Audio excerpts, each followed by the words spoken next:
caste sampradaya, so to speak. This, in my opinion, is the root issue of the current state of Hinduism. How do you see it, and what, in your opinion, is the solution to it? Asked by Dhairya Jaiswal, a master's law student. I think the second book is extremely prasangik to this particular question, because I've tried to show how divisions are not unique to the Hindu society and that they're equally present in other societies as well. The difference is other societies have a fantastic sense of who's an outsider to their worldview, which means unka shatrubodh jo hai crystal clear hai, and therefore आपस में वो चाहे जितना भी लड़ते रहे. You ask the question? Yes, okay. जब बाहर वाले की बात आ जाती है वो इकट्ठा हो जाते हैं. Please आप इसको और थोड़ा as a perhaps a lay student of psychology, human psychology, just consider this. Leave any other civilization, any other Sanskriti or Sabhyata. Given our journey, diversity must be expected, because there will be thought diversity as people go along. If it's at least 7,000 years, assuming that's a very conservative number, you must expect vividita without a doubt. तो आप क्या unity के basis पे human psychology को पूरी तरह से आप स्नब करते रहेंगे? It's not going to happen. When people were fighting for Ayodhya, किसी ने एक दूसरे से ये नहीं पूछा कि आपकी कास्ट आइडेंटिटी क्या है, आपकी जात क्या है. Nobody was asking this question. They only came there as Ram Bhakts. Agarwals have died, Ahirs have died, Brahmins have died, everybody has died. When the police was firing at them, nobody asked each other, भाई ये यादव है या क्या है. ये सवाल किसी ने नहीं पूछा. So use this basic नुस्खा of human psychology कि आप लोगों को एक cause दीजिए to rally behind. Nobody asked questions relating to language or caste. When Shivaji was fighting the Mughals, तब तक तो ये सवाल उठे ही नहीं थे.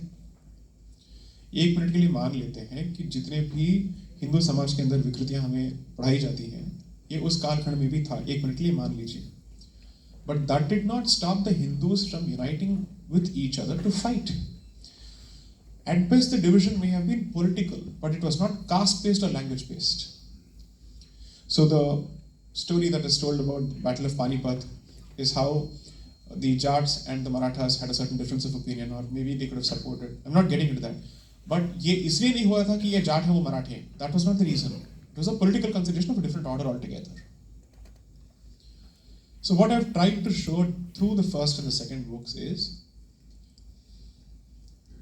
the British man did not have to deal with the issue of caste in Africa, and still the better part of Africa is either Christian or Muslim. He did not have to deal with the issue of caste in New Zealand. The Maoris are not to be found in as many numbers anymore. Canada, you're still finding mass graves, right? तो वहां पे क्या जाति प्रथा थी? So he invents excuses each time he goes to a particular jurisdiction to say, मैं यहाँ पे आपका उद्धार करने के लिए आया हूँ. And he is taking upon himself this benign burden, which is otherwise colonization. And he continues to justify his presence, saying, अगर मैं यहाँ से निकल जाऊं, तो आप एक दूसरे को काट के मारेंगे. Indians told this to each other when the freedom movement was going on, by the way. That means the man had successfully convinced the colonized people that his presence is necessary for us to stay united. That is the success of the Christian European colonizer. And the alpha level of the success, or the beta level of the success is, उसके जाने के बाद भी we are dealing with the very same issues. So I disagree with this proposition entirely. 2. How do you think the armed forces are structured? Every man is not fighting for the army, they are fighting for their corps, their unit, their company, the color of that particular company. That's what they immediately relate to. It is federal unity. That is, the unit is fighting for the whole, and the whole will fight for the unit. If that is how this structure operates to defend us, why is it important? Just आप इसको और एक step इस स्तर को आगे बढ़ाइए.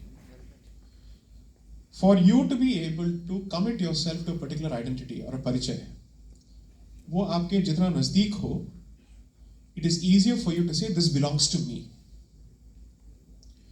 An amorphous Hindu identity makes no sense to most people. Their sampradayas make sense to most people.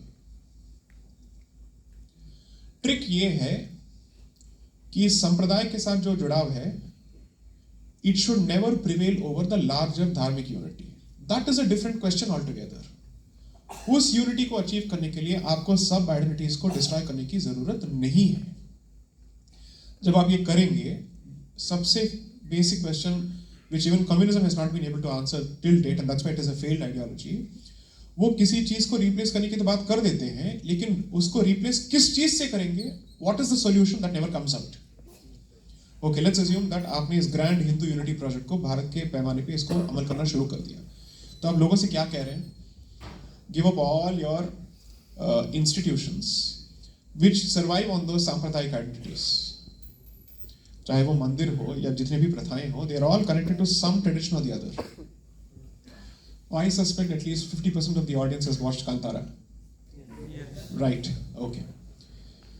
What most people perhaps may not have paid attention to is that folklore is also a hereditary practice.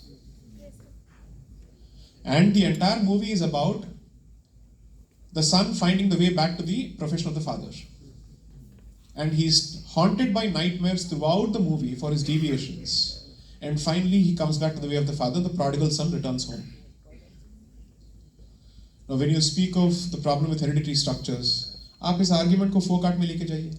Let's see how does it work. Why do you need hereditary structures? I'm not making an argument for why birth-based jati is right. I'm sure this is going to be confused with that. Let me try and explain this. When you inherit a particular tradition, आप इस institution से जब बाहर जाते हैं, you effectively have pride with respect to the institution which is your alma mater.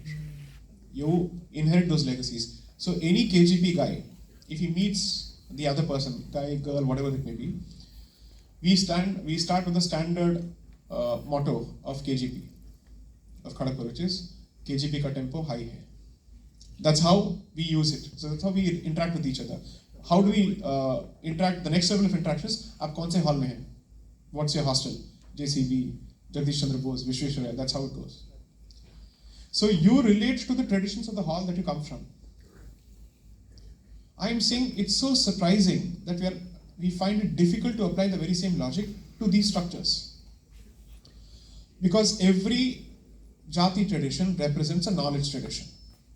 उसको और उस बीज को बचाने की जिम्मेदारी उन्होंने ले रखी है, so that some family continues over a point of time, and there is some member of the family who constantly says मैं इसकी रक्षा करूँगा.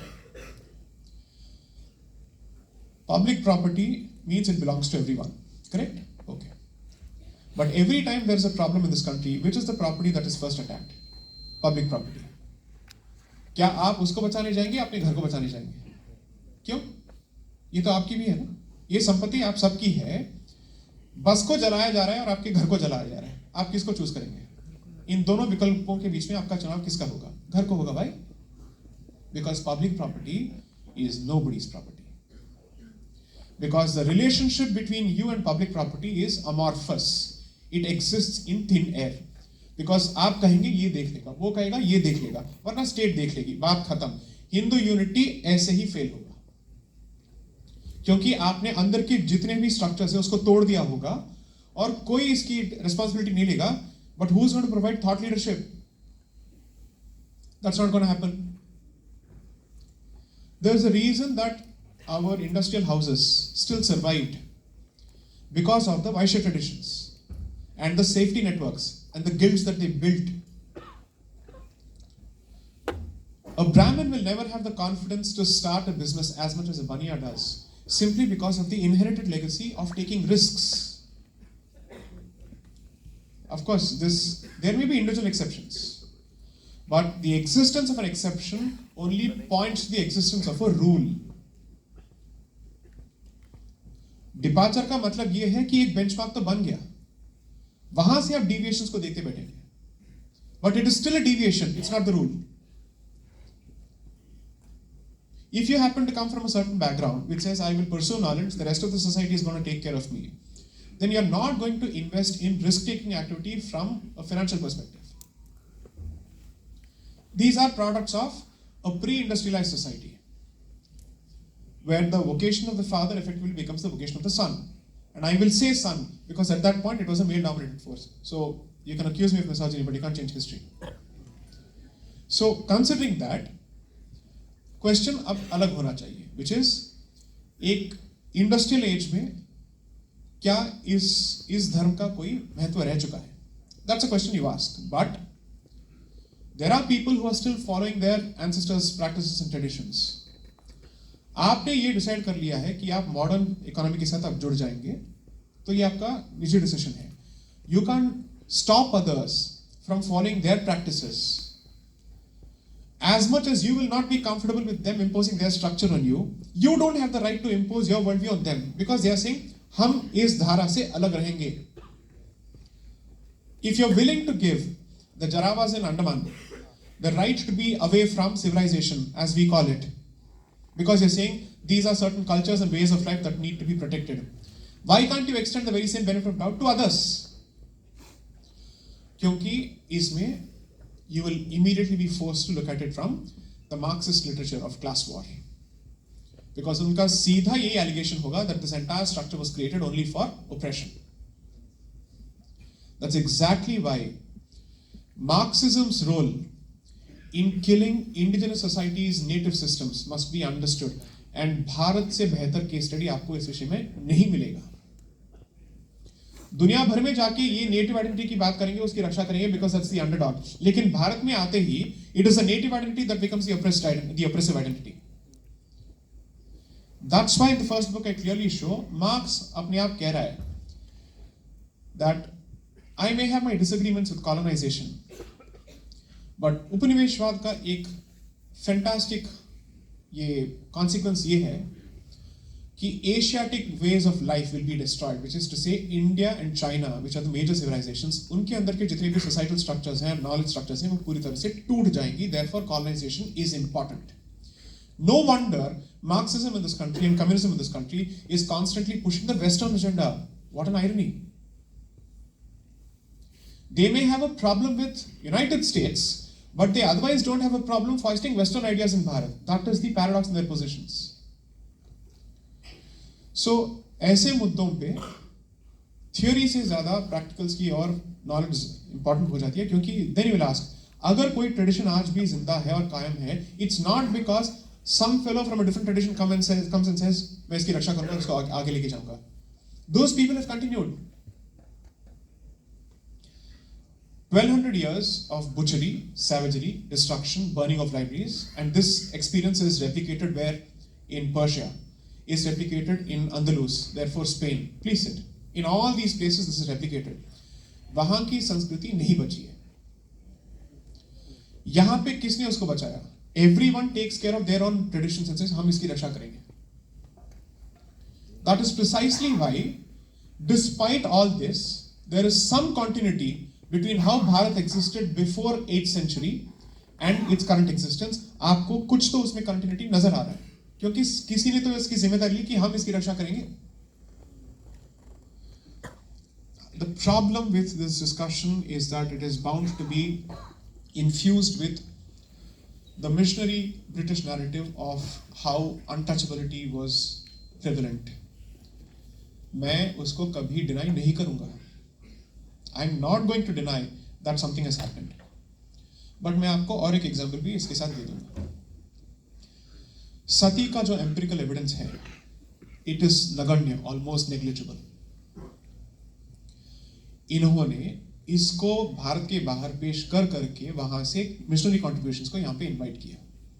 The credit for this entirely goes to Claudius Buchanan, a Christian missionary, and I have pointed this out from his own literature, but you can read better literature. Doctor Meenakshi Jain's book on sati. Jagannath Yatra को पूरी तरह से demonise किया इस आदमी ने. So he goes on the one hand to say women are burnt, and on the other hand people commit suicide in front of the Rath Yatra. और इस शापित लोगों को हमें बचाना है, और हम बचाएंगे कैसे?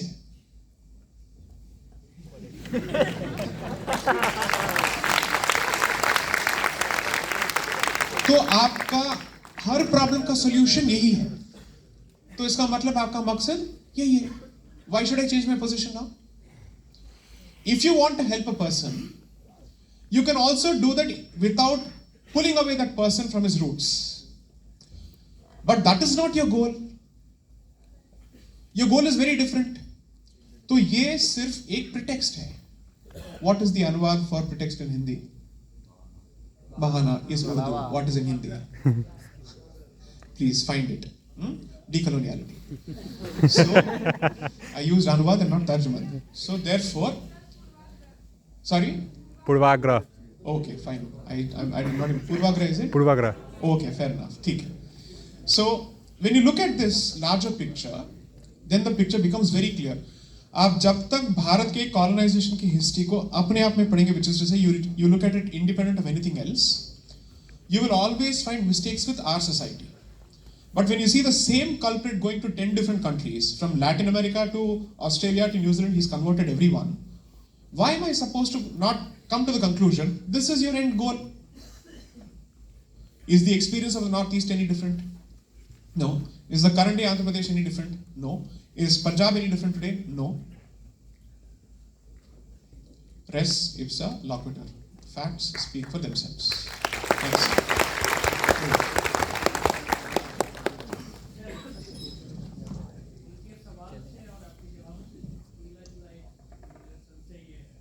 Mic, if possible, because it's being recorded. No, sir. 1 minute, रुकिए.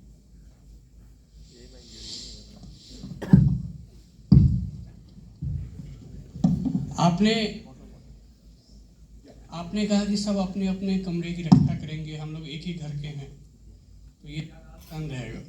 तो ऐसा क्या कारण है सर कि एक कमरे वाले दूसरे कमरे वाले से बहुत ज़्यादा हिस्से रखते हैं? हम अब्दुल के यहाँ शादी में चले जाएंगे लेकिन किसी SC/ST के यहाँ नहीं जाएंगे. क्या आपको नहीं लगता सर यहाँ पे कास्ट सिस्टम जो है हिंदू सोसाइटी को कमजोर करती है? जी. That's all. I agree with you. I fully agree with you. In the last 2 talks, I said something slightly controversial, but I might as well say it. जब ये पूरा movement चल रहा था, Pune Pact, on the discussion for separate electorates for SC/STs, Dalits and all that, and Harijans,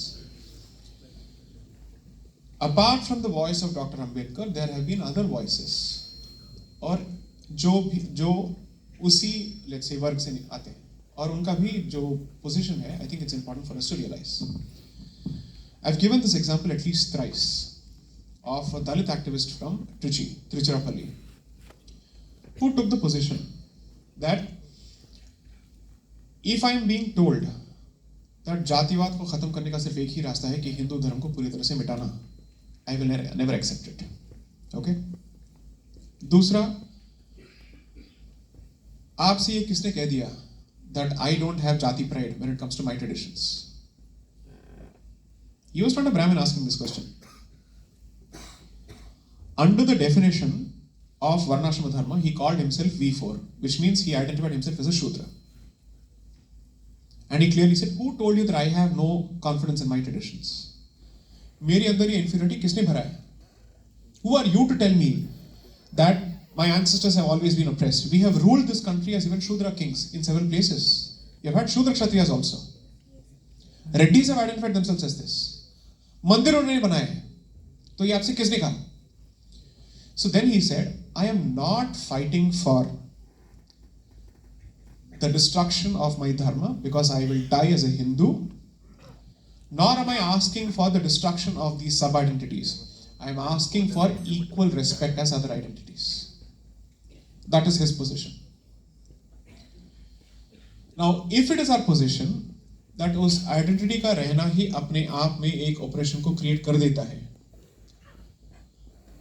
Today apparently we are being told that gender identity leads to oppression. तो उसको भी मिटा दें. तो आज के कुछ लॉ स्कूल्स में you have unisex washrooms और केसेस निकल रहे हैं वहां से of harassment. Because apparently a boyfriend who wants to stay in the same hostel as his girlfriend says, self-determination. what nature has blessed me with, I will cover up. That's the argument. जब तक society का एक concept है, परिचय का concept उसके साथ चलेगा, because identity and society go hand in hand. परिचय तभी मिटेगा जब आप संन्यास ले लेंगे, तब आपके जाति आइडेंटिटीज भी मिट जाते हैं, सभी मिट जाते हैं. और जब तक आप जंगल में नहीं जाते हैं और आप बाहर रहेंगे, आइडेंटिटी आपका पीछा कभी नहीं छोड़ सकती. जी जी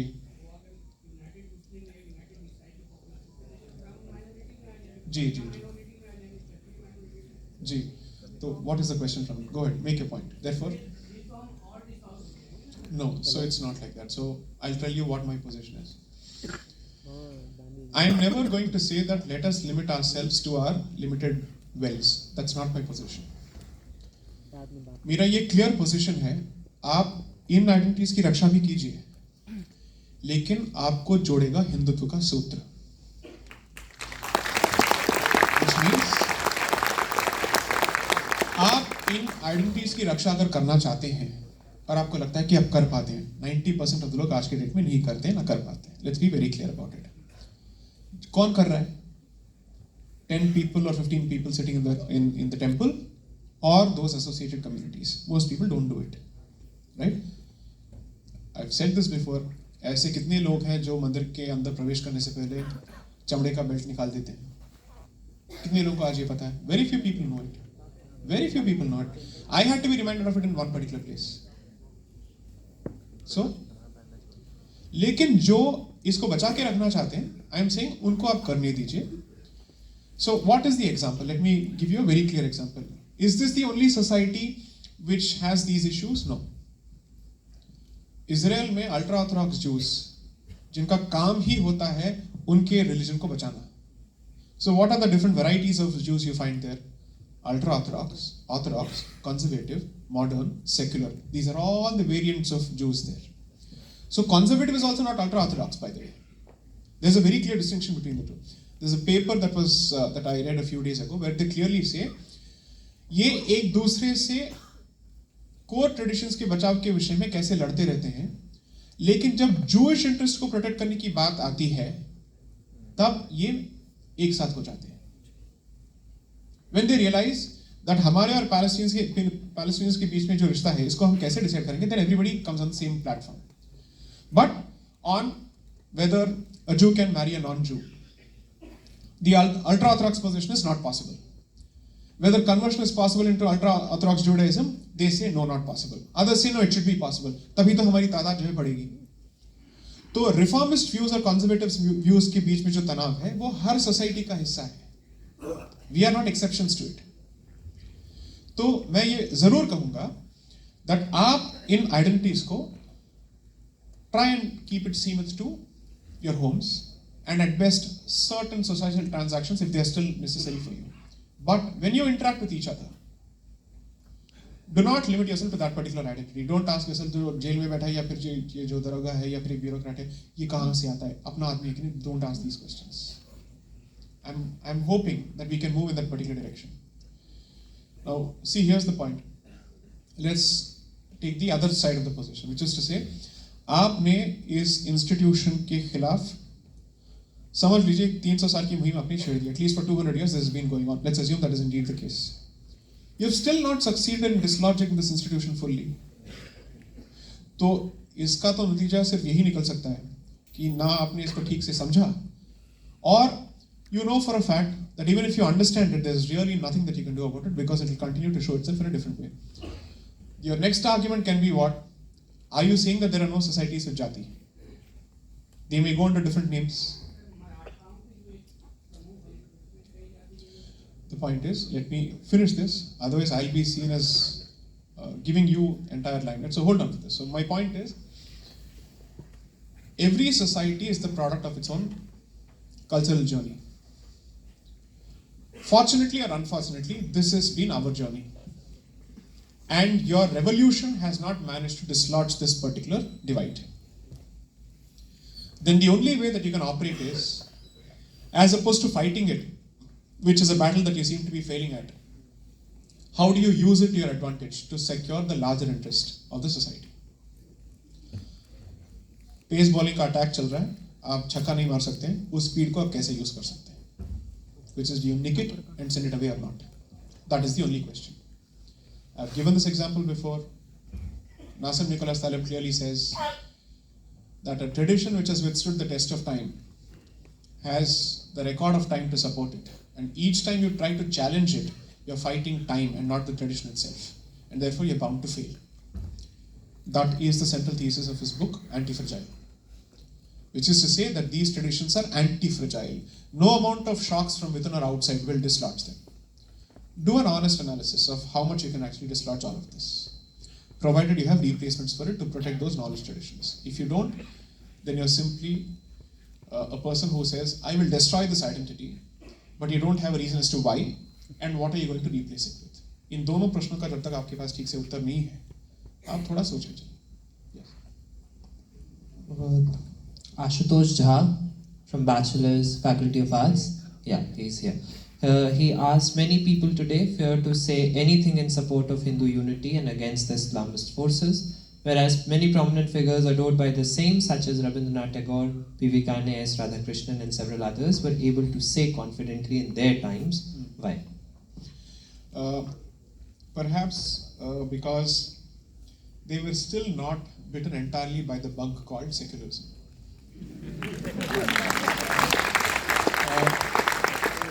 It was relatively new.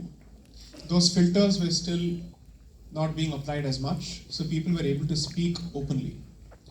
Among the finest expositions of Hindu nationalism that I've read so far is an article written by Lala Lajpat Rai, who clearly said that Hindu-Muslim unity is a farce. It does not exist. And the Congress should stop reaching out to the Muslims in the hope that they can build this ephemeral unity. Instead, they must focus on consolidating the position of Hindus. That was his position. That was one of the reasons that he was hated by the Narandal and the moderates in the Congress. I've extracted those portions in the book. The question that perhaps you may want to consider is this. You're the gentleman who asked this question. Aapne pucha hai? You, okay, sorry, okay. Oh, you get to ask a question. We'll come to you.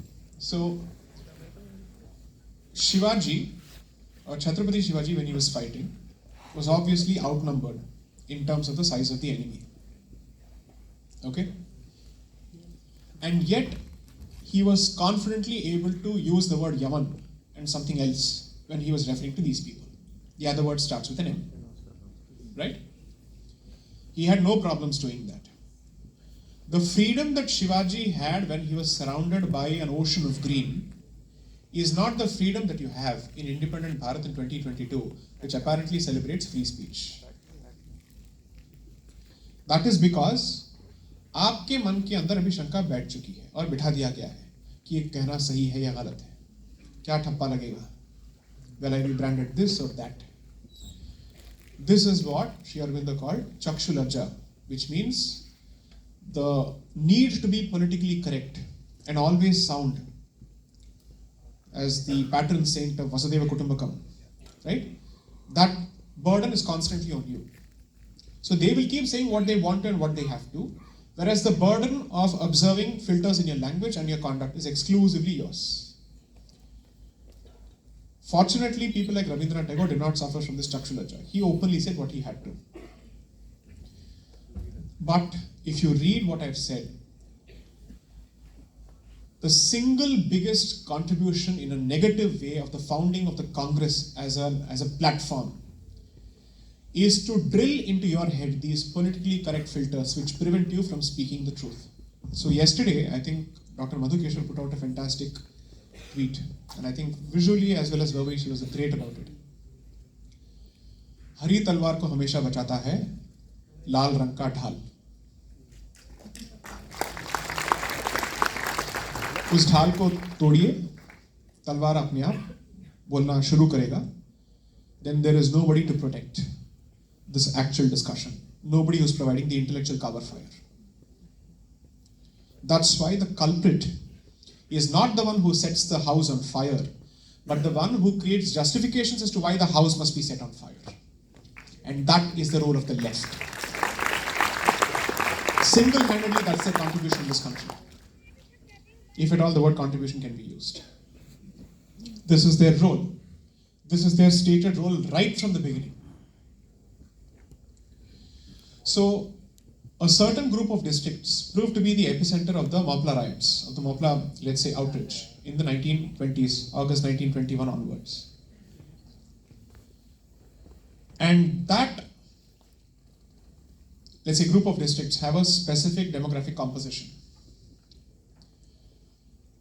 One chief minister creates a single district out of that as a reward for their position.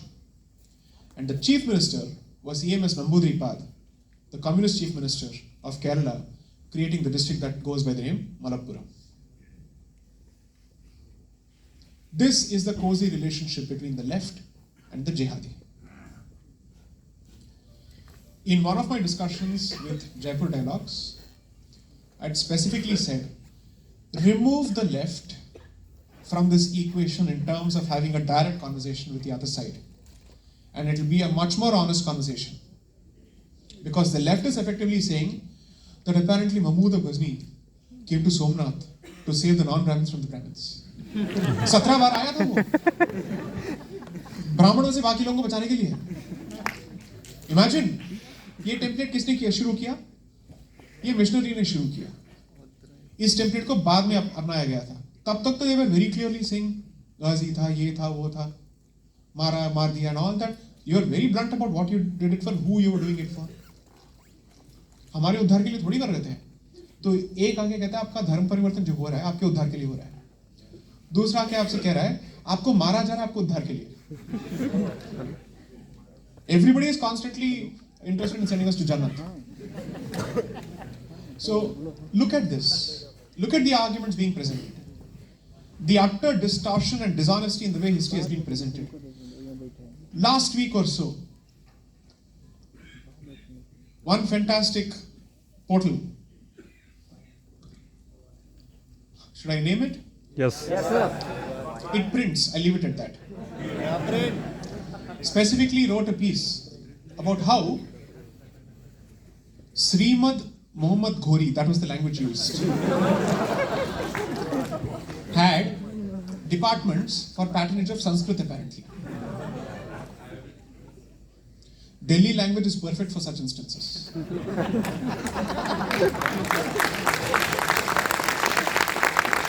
My position and the nature of the audience and my basic civility prevent me from using it, at least in public. I had asked myself this question, do you think all of us are a bunch of idiots? Is this what you want us to consume, lock, stock and barrel? And who's writing all of this? It's not a Muslim who's writing this. It's not a Christian who's writing this. It's a Hindu. It's a Hindu, at least a Hindu in name only, who's writing this. What do? Therefore, deal with the left. First, deal with the left. Call out their BS. Then it's easier to have a proper conversation. Next. Yes. What do you want to do? I'll interrupt. We have 5 questions. We have 5 questions, and I'll request you to be a little short on these. You want to be shorter? No. Fine with me. The question it relates to where it's not working. It relates to the part where you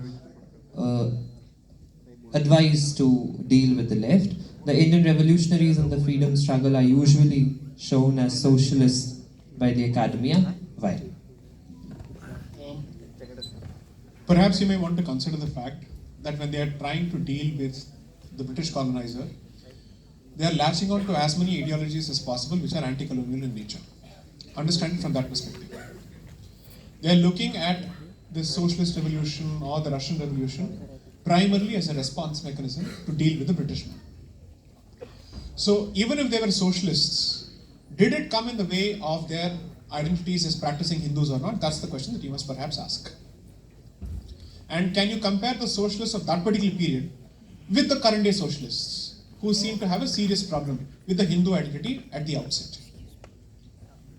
If that is not the case, that means socialism that masquerades as socialism today is a convenient vehicle for anti-Hinduism. And therefore, none of these people can claim to be intellectual descendants of the socialists of the past. So apparently, I met this person who comes from the publishing industry. So one of the tall leaders of the Communist Party, who comes from a Telugu background, apparently made it a point to go to college campuses, and his only claim to fame of being a communist was he was sent to jail for 25 minutes once during emergency. That's it. Whereas all other organizations which are branded as communal were entirely behind bars for the longest of periods possible, going through lots of torture. Even Mr. Jaitley did not escape torture. So this person comes out, goes to colleges, speaks of class war, capitalism, this and that. And this particular gentleman who was narrating the story to me was a student then. He had the good fortune of accompanying this person from the talk to India International Complex, rather India International Center, and then watch him open a bottle of scotch, talk about expensive watches, so on and so forth. Compare that with even perhaps the early communists like M. N. Roy, Kanu Sanyal and others. These were people who lived in huts and hutments and whatnot and actually did something which they believed in. They could have been wrong, but they were willing to walk the talk and sacrifice for what they believed in. That's not the case with contemporary socialists or communists. They are the occupants of what is known as Lutyens' Delhi, which represents the creme de la creme and the elites of the current day society apparently. And I don't think any one of them operates with a phone which is less than an iPhone. I don't know what brand of socialism this is. So there is no continuity here. And the origins of Indian communism and socialism will be dealt with in the third book, because I'll just reveal the scope of the third book. Of course, it's no more a trilogy, it's no more a trilogy. It's a 4-book quartet. So the third book will cover the period from 1925 to 46. And the final period of Constituent Assembly debates of 46 to 50 will be covered in the fourth book. The fourth book will coincide with the 75th year of the Republic, which is 2025. The third book, I hope to release it in Jan 2024. And there I'll be looking at 4 forces. The first book introduced the European Christian line. The second book spoke of the merger between the European Christian line, the Middle Eastern Islamic line. The third book will speak of 2 other movements, the Sanatan movement and the communist movement. How do these 4 movements play with each other? Which decides the destiny of Bharat? And what is the final impact of this movement on the Sanvidan? That will be addressed in the 4th book. That would be more or less the nature of it. So people latch on to some of these ideologies. It's like this. You're fighting an enemy and you see an experience in some other place which says, looks like they've given birth to an ideology that is unfavorable to the enemy. Can I use it to free my country? That's how you will have to understand Netaji's partnership with the Nazis. You're not a Jew for you to sit and look at it from an Israeli perspective. You're a Hindu, you're a Bharatiya, you're supposed to look at it from your perspective, which is to say, how do I take advantage of it? When in a public discourse, and this is a very popular debate in America, Nelson Mandela was asked by members of the American Jewish community as to whether he found it conscionable and justifiable to collaborate with terrorists from the PLO to support his cause in South Africa. He said, I'm not a Jew for me to look at it from the perspective of Israeli Jewish, let's say Israeli Palestinian prison. I have a certain problem that I have to deal with in South Africa, and whoever I'm comfortable dealing with to get the job done for my people, I will do it. Surprisingly, nobody speaks of Nelson Mandela in the very same tone as Netaji when it comes to his alleged links with the Nazis. That is mighty convenient, because the moment you go after Nelson Mandela, you'll be accused of racism. You'll be accused of racism. And you'll be accused of a certain kind of phobia. And once that label is effectively affixed to your forehead, it's very difficult to get out of that. And in that sense, I would say that the African American community has done a fantastic job of presenting their victimhood than Hindus have managed to. Therefore, even Hindus have a lot to learn from how they have projected and captured their history. I am not saying therefore celebrate victimhood and therefore don't take responsibility for anything lying within. I am simply saying at least don't let the aggressor get away with the statement that ऐसा कुछ हुआ ही नहीं था. Because if you're willing to forget and move on, at some stage he'll come back and tell you ऐसा कुछ हुआ ही नहीं. Which is the difference between the attitude of a particular group in 1947, because they were heavily under the guilt of the partition, and the current behavior in 2022, because we have not drilled it into their heads. You were responsible for the division of this country on the basis of a particular identity. And this Punya Bhumi, this Karma Bhumi, this Janma Bhumi has been vivisected only because of you. That we have not told them, which we should have through textbooks over and over again.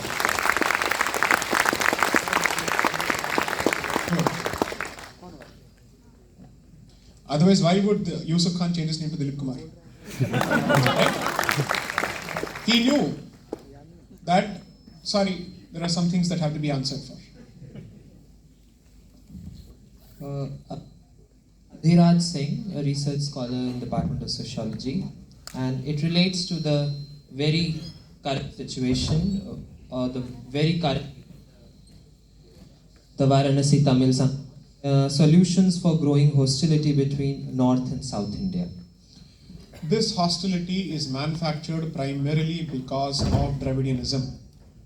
I put the blame entirely on the Dravidian ideology.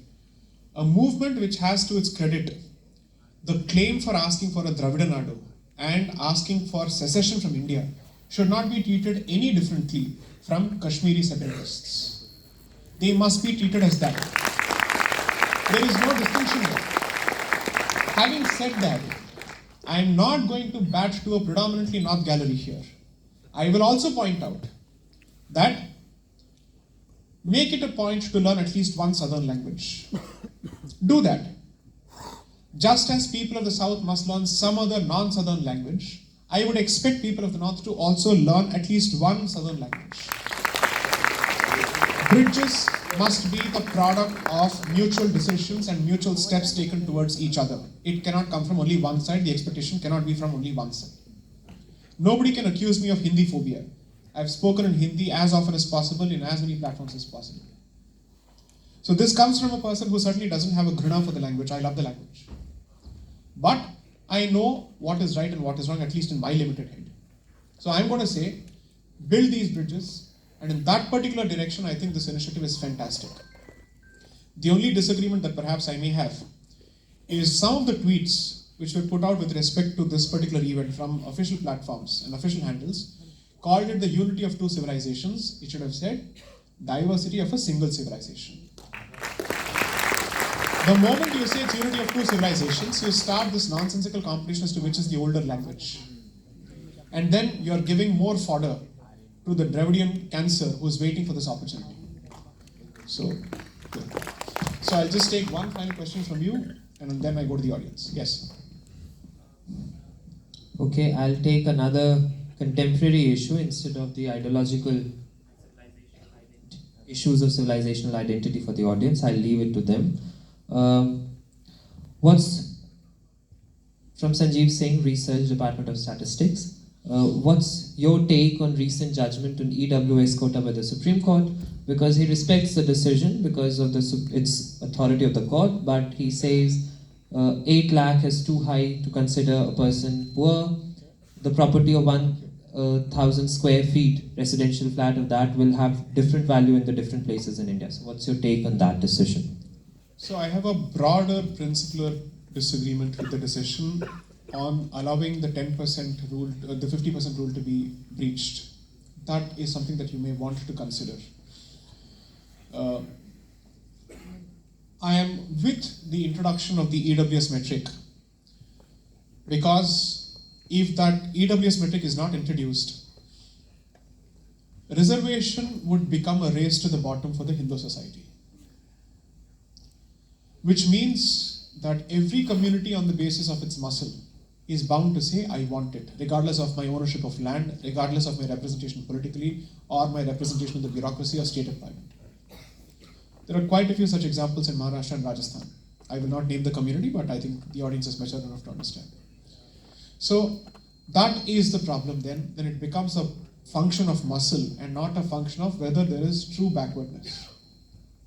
Two, again, Tamil Nadu has already breached the 50% barrier by asking for 69%, which has been somehow not challenged properly, or it is seen as okay. That's a terrible example, because when you offer a slice to the Lomdi, it's going to ask for the entire loaf. And they will push further. No other group has managed to secure the release of convicted assassins who have murdered the Prime Minister of India. This is the only group that has managed to do this. And that is the power of, let's say, ransom in the hands of the Dravidian coterie. The ones who murdered Indira Gandhi will not get that benefit. Kashmiri militants will not get that benefit. People from the northeast who have been convicted will not get that benefit. Why should these set of killers get that benefit? And they come out and get to play even victims. All of that is not going to be possible without adequate state and ecosystem support. So I am very clear that if you look at how the EWS argument is being played, I am of the view that one, the 50% rule needs to be respected as much as possible. At the same time, there must be some room for economy-based positions with respect to reservation. It need not be just caste-based. But let's take it to the most uncomfortable level possible. I am not going to support for any kind of reservation for Dalit Christians and Dalit Muslims.